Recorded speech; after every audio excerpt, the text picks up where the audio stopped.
Assalamu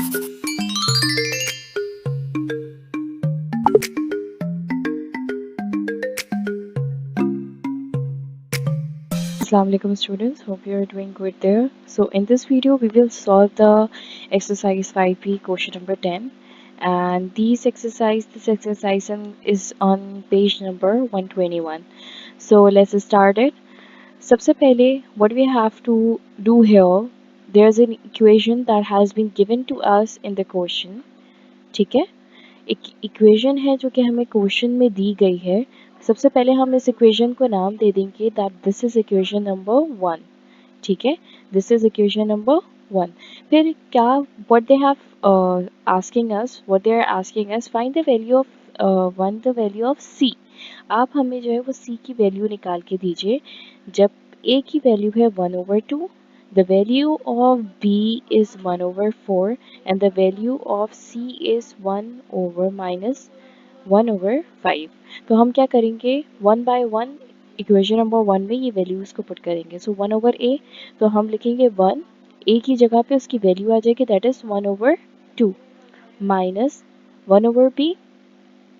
तो क्या करेंगे हम, b की वैल्यू क्या है 1/4, तो b की प्लेस पे हम 1/4 लिख देंगे. 1/c, सी की कोई वैल्यू नहीं है, इसको एज इट इज लिख देंगे. 1/d, तो d की जो हमारे पास वैल्यू है दैट इज -1/5. हमने इस स्टेप में से वैल्यूज पुट किया है. अब यहाँ पे एक चीज़ समझना ज़रूरी है, यहाँ पे एक बहुत इम्पॉर्टेंट स्टेप है जो कि आपको करना है. ये स्टेप मैं इससे पहले भी समझा चुकी हूँ. जब भी आपके पास डिनोमिनेटर में फ्रैक्शन की फॉर्म आती है, ये देखो दिस इज न्यूमरेटर. मैं आपको बताती हूँ, मैं यहाँ पे इसको समझाने की कोशिश कर रही हूँ कि अगर आपके पास डिनोमिनेटर में, देखो ये किस तरीके, this is numerator and this is denominator. जब भी आपके पास डिनोमिनेटर में फ्रैक्शन की फॉर्म आती है तो आप इसको क्या करते हैं, आप इसको इसके न्यूमरेटर से यानी ऊपर वाला जो नंबर है उससे मल्टीप्लाई करवा देते हैं. ठीक है, सो 1 will multiply with its denominator. लेकिन अब वो मल्टीप्लाई किस तरह से होगा कि ये रेसिप्रोकल होके मल्टीप्लाई होगा. लाइक ये 1/2 है, तो अब ये 2/1 होके जो है वो क्या होगा, मल्टीप्लाई होगा. क्लियर हो रही है ये चीज़. मैं एक और समझाने की कोशिश करती हूँ. लेट्स सपोज यहाँ पे लिखा हुआ है 1/4. ठीक है, 1/1/4. तो हमारे पास जो ये डिनोमिनेटर है, ये denominator is in the form of fraction. ठीक है, तो जब भी डिनोमिनेटर में फ्रैक्शन की फॉर्म होती है वो अपने ही न्यूमरेटर से क्या हो जाता है, मल्टीप्लाई हो जाता है. लेकिन आप इसको 1/4 करके ही मल्टीप्लाई नहीं कर सकते, आप इसको रेसिप्रोकल करेंगे. यहाँ पे 1/4 है, ये 4/1 करके आप इससे मल्टीप्लाई होगा. क्लियर हो गई ये चीज़.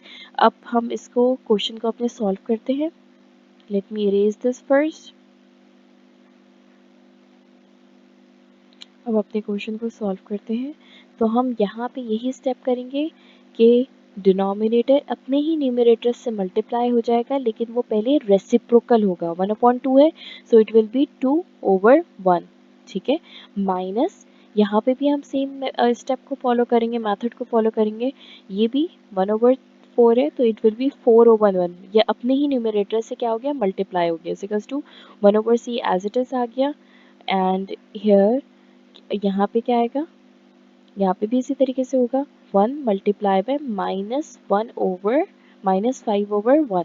इसको हम ऐसे लिख देंगे. अब क्या करेंगे, 1 को 2 से मल्टीप्लाई करवा लेंगे, इट विल बी 2, 1 2 ज़ा 2, माइनस 1 को 4 से मल्टीप्लाई करवा लेंगे, माइनस का 4, 1/c plus minus minus and 5.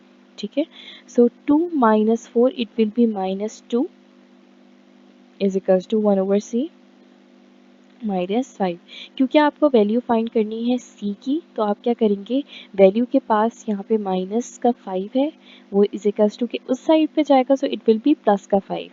तो +5 - 2 इज इक्वल्स टू 1/c. ठीक है, उसके बाद हम क्या करेंगे in the next step, 5 - 2 it will be 3 is equals to 1/c. यहाँ पे ये c डिवाइड हो रहा है, वहाँ जाके क्या हो जाएगा, मल्टीप्लाई, तो it will B 3c/1.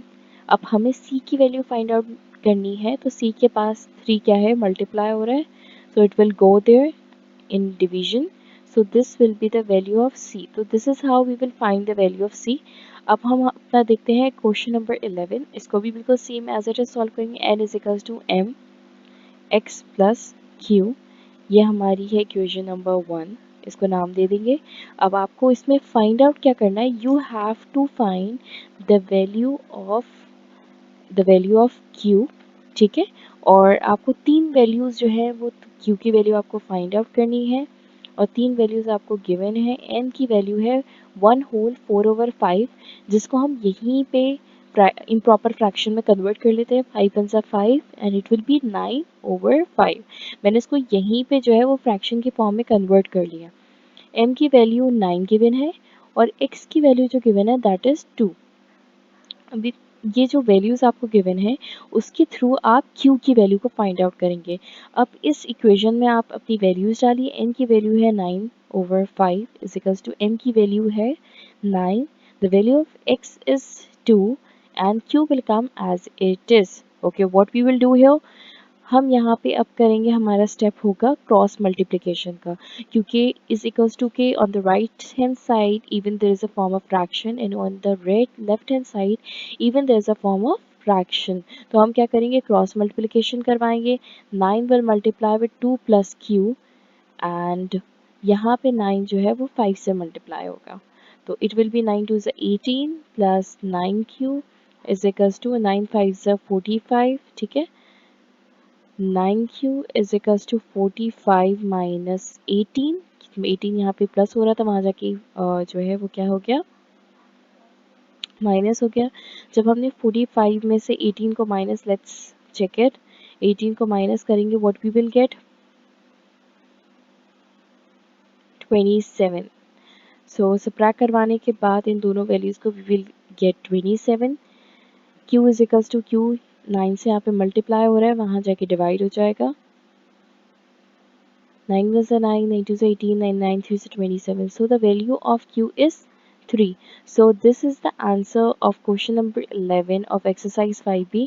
Hope you have understood the concept, the explanation. Thank you so much. Allah Hafiz.